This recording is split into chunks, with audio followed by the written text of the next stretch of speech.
communiquer. Si tu sais faire des choses, si tu es excellent dans ton domaine et que tu n'es pas à mesure de communiquer, en tout cas, on ne peut pas parler de toi, on ne pourra pas te connaître. Donc, commence d'abord par développer cette compétence. Je sais que c'est vraiment plus complexe que l'on puisse le penser parce que la communication, c'est pas seulement le fait de pouvoir sortir la voix pour transmettre un message, mais ça va bien au-delà de ça parce qu'il y a la communication verbale et la communication non verbale. La communication verbale, c'est comme par exemple ce que je suis en train de faire. Je suis en train de communiquer, je suis en train de faire passer un message.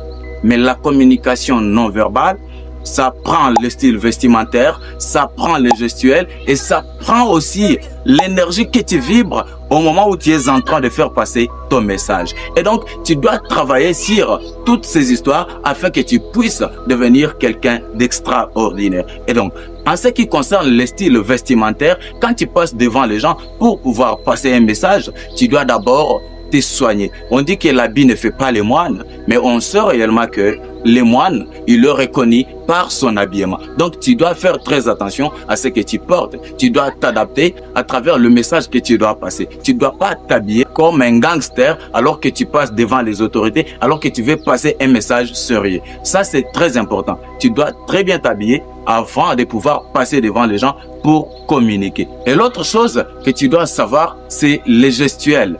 Quand tu es en train de parler, quand tu es en train de passer un message, tu dois faire des gestes qui montrent réellement que ce que tu es en train de dire, c'est réel. Parce que c'est à travers ça que l'on sait découvrir l'authenticité de ton message. Au-delà de ça, tu dois vibrer une certaine sorte d'énergie. En passant ton message, les gens doivent sentir que tu es en train de vibrer ces mêmes messages. C'est là que l'on parvient à découvrir que non, tu es honnête dans ce que tu es en train de dire. Et donc, développez d'abord cette première compétence qui est la communication et vous aurez la possibilité d'être des gens très inspirants, très respectés, très considérés et vous serez des personnes extraordinaires.